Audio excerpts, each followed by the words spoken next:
John Christopher Depp II was born on June 9, 1963, in Owensboro, Kentucky, a small town nestled along the banks of the Ohio River. His mother, Betty Sue Palmer, worked as a waitress, and his father, John Christopher Depp, was a civil engineer. The family moved frequently during Johnny's early years, bouncing between Kentucky, Florida, and eventually settling in Miramar, Florida, when he was 7. The constant relocations left young Johnny feeling like an outsider, a sensation that would follow him into adulthood. His parents' marriage was turbulent, marked by loud arguments and financial struggles, and when Johnny was 15, they divorced. The split hit him hard. He later described feeling a profound sense of abandonment, a wound that never fully healed. To cope, he turned to music, teaching himself to play the guitar. By his teens, he dropped out of high school to pursue a career as a musician,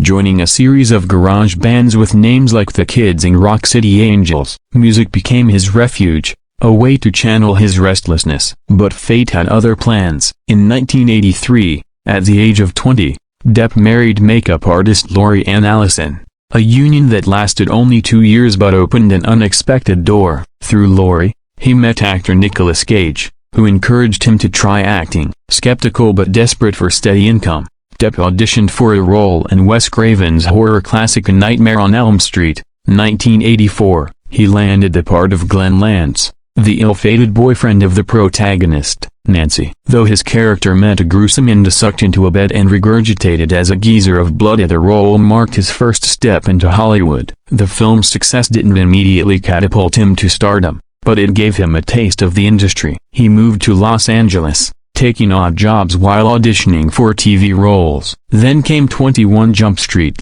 1987, a police procedural about young undercover officers infiltrating high schools. Depp was cast as Officer Tom Hansen, a baby-faced cop whose youthful looks made him perfect for the show's premise. Overnight, he became a teen idol, his face plastered on magazine covers, but the sudden fame suffocated him. He resented being typecast as a heartthrob, feeling trapped by the show's formulaic scripts. "I sold out," he later admitted. "I didn't have any money, and I thought, alright, I'll do this thing."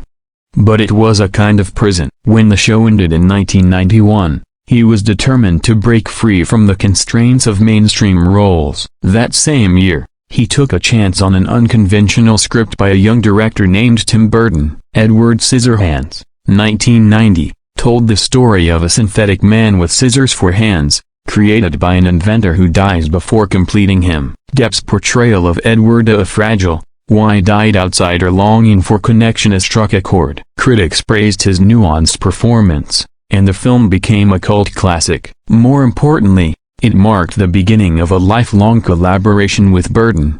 Over the next 2 decades, they would work together on 8 films, including Ed Wood, 1994, Sleepy Hollow, 1999, and Sweeney Todd, The Demon Barber of Fleet Street, 2007. Depp's ability to inhabit eccentric, often grotesque characters made him a Burton staple. The 90s solidified Depp's reputation as a chameleon. He gravitated toward flawed, enigmatic roles: the cross-dressing filmmaker Ed Wood, the opium-addicted writer Sam and Benny June, 1993, the melancholic bank robber in Dead Man, 1995. Off-screen, his personal life was equally tumultuous. His relationship with model Kate Moss, which began in 1994, was fodder for tabloids, marked by public fights and passionate reconciliations. In 1998, while filming The Ninth Gate in Paris, he met French singer-actress Vanessa Paradis. They fell in love,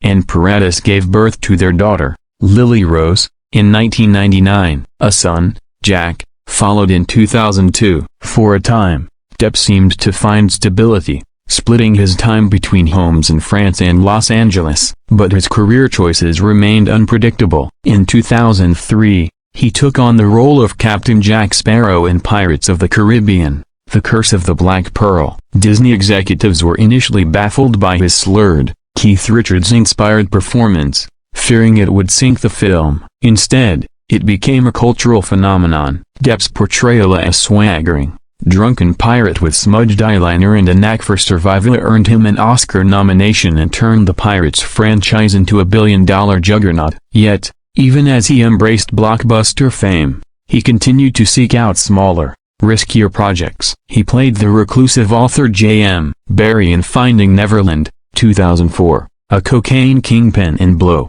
2001, and the murderous Barbara Sweeney Todd. Behind the scenes, cracks began to show. His relationship with Paradis ended in 2012 after 14 years. Shortly after, he began dating actress Amber Heard, whom he'd met on the set of The Rum Diary, 2011. They married in 2015, but the union quickly unraveled. Heard filed for divorce in 2016, alleging domestic abuse. Depp denied the claims, accusing her of fabricating stories to extort money. The legal battle that followed played out in headlines, with both parties airing lurid details of their toxic relationship. Depp's reputation took a nosedive. He was dropped from the Pirates franchise and replaced in the Fantastic Beasts series. The fallout coincided with financial troubles. Despite earning over $650 million during his career, Depp faced lawsuits from business managers who claimed he'd squandered his wealth on extravagant purchases as a chain of islands in the Bahamas,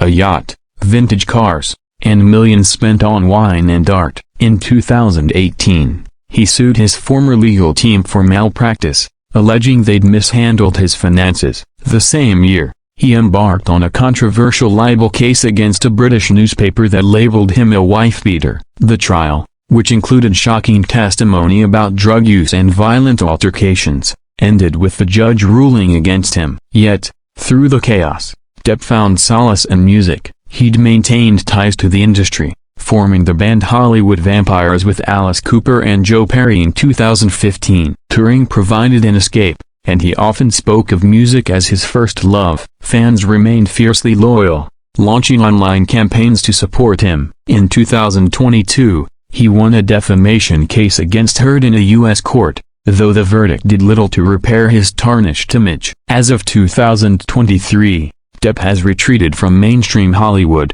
focusing on independent films and European projects. He directed Modi, a biopic about artist Amedeo Modigliani, and continues to tour with his band. His legacy remains complex, a blend of unparalleled artistry and self-destructive tendencies. In interviews, he reflects on his journey with a mix of regret and defiance. "I've made a lot of mistakes," he once said, "but I've never lied to myself." Whether viewed as a victim of his own vices or a rebel who refused to conform, Johnny Depp's story is a testament to the price of genius and the fragility of fame.